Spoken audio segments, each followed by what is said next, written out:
everyone, it's Laura, and I'm here with my August wrap-up. And honestly, I'm really surprised by how much I read in August. I feel like I kind of lied in my first video about the channel introduction, saying I'm not a huge reader, but I promise you that the books I read this month is probably the equivalent of what I've read in the last 2.5, 3 years total. I don't know what came over me, but I just kind of went with it.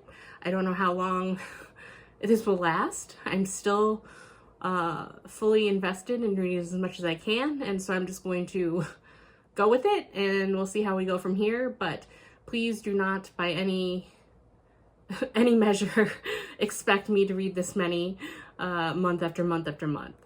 This is just a fluke, an enjoyable fluke, but a fluke nonetheless. Sometimes to the detriment of what I've had to do at home. Enough rambling. I would like to do the cool booktuber thing where you can hold it, but I honestly know my strength and I can't lift the stack. So let's see if we can kind of do this. This is what I read in the month of August. So I will go over them and my ratings, but first I'll have some overall statistics, kind of in the same vein as Kayla from Books and Lala or Becca and the Books.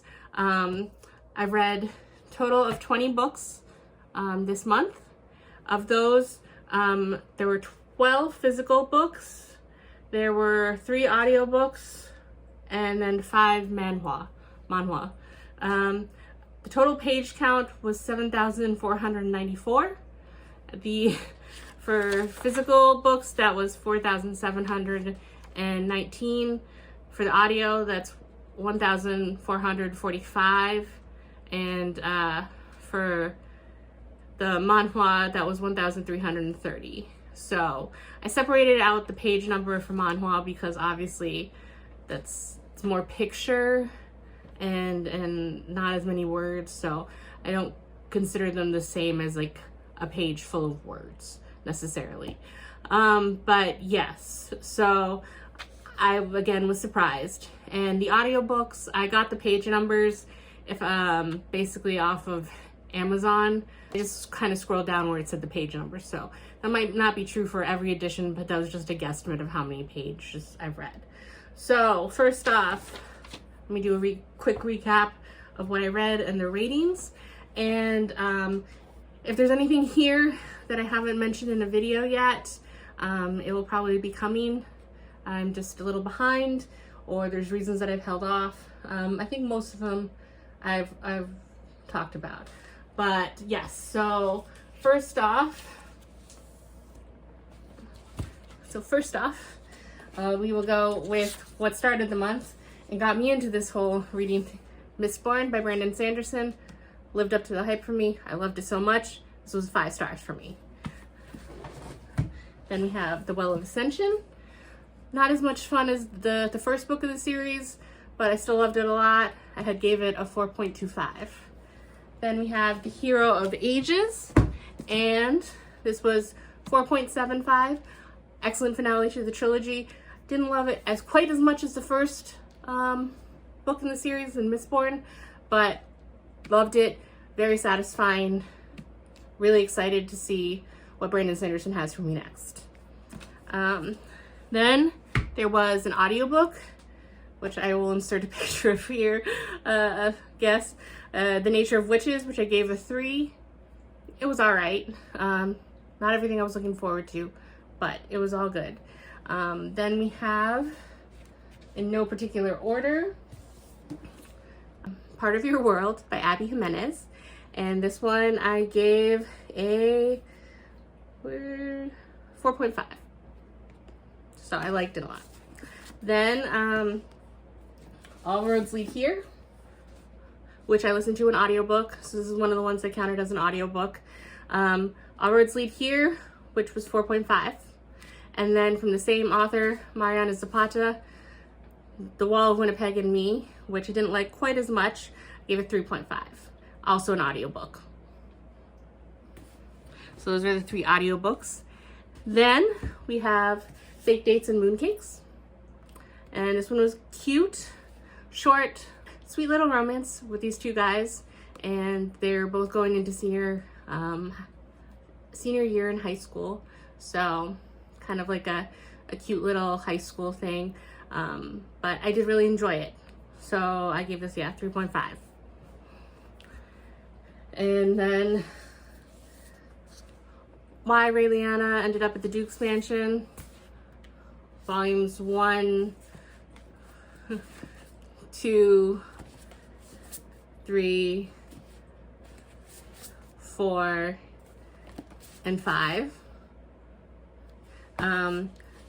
Like I've said before, I just enjoy series I read online. I will buy physical copies. I like to read the physical copies again. I did enjoy it a lot. I definitely broke up reading other books because sometimes I'm prone to have my brain keep going when I'm trying to fall asleep.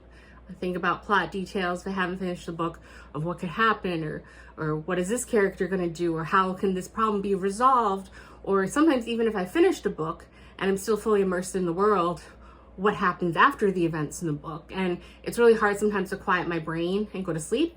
And so sometimes, especially like in The Mistborn, when I was reading that trilogy, I would read some of this before going to bed, and it would definitely get me in a different mindset, and I would find it easier to fall asleep, and it was just a nice palate cleanser, I guess it would be. Then I read The Midnight Library by Matthew Haig. I know it's kind of more divisive online. I gave it a 3. I wasn't that thrilled with it. I will be unhauling it. Then The Girl Who Chased the Moon. This was the last one. I technically finished this last night on the 31st. So I just made it by the end of the month. This one, I didn't even remember what it was about. It had been on my shelf forever. It actually used to belong to like a library. You can see I got it used on Amazon. But I'm trying to get through the physical books I own. This one, it was all right. I will do a different video kind of going more into what I thought about it. But I gave this a 3.5. I will also be unhauling this, mainly just because it is an older volume and a copy, and I wasn't wowed. I don't plan on ever reading it again. One of the pages was unfortunately ripped. I had to be very careful when I found it and I flipped the page. But it was cute overall. I would recommend reading it. Again, I will go into more detail in a separate video, but not one of my favorites from the month. Then there was Flawless, and then the follow-ups of Heartless. And yes, I did go back and buy the other 3, of which I've only read one more, Powerless. I do have the other 2.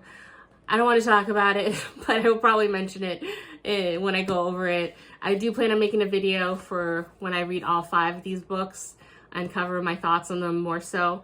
But they did live up to the hype, obviously, since I went back to the bookstore to buy the other ones. But I really enjoyed them. Rhett and Summer kicked it off. I love them. I think they still might be my favorite couple. But I gave them a 4.5. And then there was Heartless with Cade and Willa. And I liked them a lot. And I liked the romance and everything in a different way. I also gave them a 4.5. Cade is a single dad. I love his kid. It's great in a different way. But if I did have to rank them, I probably would rank Flawless as my #1 favorite so far of the 3. But I also would give this a 4.5. And then Powerless, which I was really surprised at how excited I was to read this book. I kept telling myself I was going to go out at the end of the week and buy, but I couldn't wait. So I went, I think on a Wednesday evening to Barnes & Noble to get the other 3 because I just needed to know what was going to go on with Jasper and Sloane. I just needed to know because Sloane was obviously new, but Jasper was so mysterious in the first 2 books. I needed to know what his deal was. I needed to know like more about Sloane since she had just barely been introduced. So I also gave this a 4.5 because I liked a lot of the development of the characters, especially Sloane. But yes, so I will be continuing on with this hopefully soon. And then finally, for physical books I have on me, The Wishing Game. This one is one of the second to last before The Girl Who Chased the Moon that I read. I seen this online. I saw people reviewing it, and I liked it for what it was. It was a definite kind of comfort read for me. It's basically a reclusive author who, he was a children's author. He hasn't written anything in 6 years. All of a sudden he posts online that he wrote one new book, but that there's only one copy, and that there will be a competition to see who gets the physical copy of that book, and then they can do with it whatever they will. And it is very Willy Wonka, Charlie and the Chocolate Factory-esque, and going in that mindset, I didn't find a lot of twists or anything really surprising in this, but I didn't need there necessarily to be. I just liked it for what it was, and I found it very enjoyable, and so I give it a 4. Now, The Spell Shop. I always forget that. My friend is still currently borrowing it, so I'll have to do another cover of that here. And The Spell Shop I gave 4.5. It is pure cozy fantasy. It was everything I hoped it would be. I really enjoyed it. And yeah, I think that covers everything without going into too much detail or prattling on too much about what I've read. And as for my plans for the coming months, I do have a vague idea. I guess I will do another video of the fall TBRs, not necessarily September, but what I hope to read this fall. Again, I am a big mood reader, so it's all likely to change depending on what I'm in the mood for. I found that throwing in a lot of romance in between some of the more fantastical books in here really helped, and they were easy reads, and it kind of kept me going and helped me stay interested, especially with stuff like The Midnight Library, which, you know, I'm glad I read it, but I was fine getting done with it and moving on to another book. So but yeah, I think that's it. And like I said, I will talk more about my fall TBR in another video, and I will go from there. So I'll see you next time. Bye.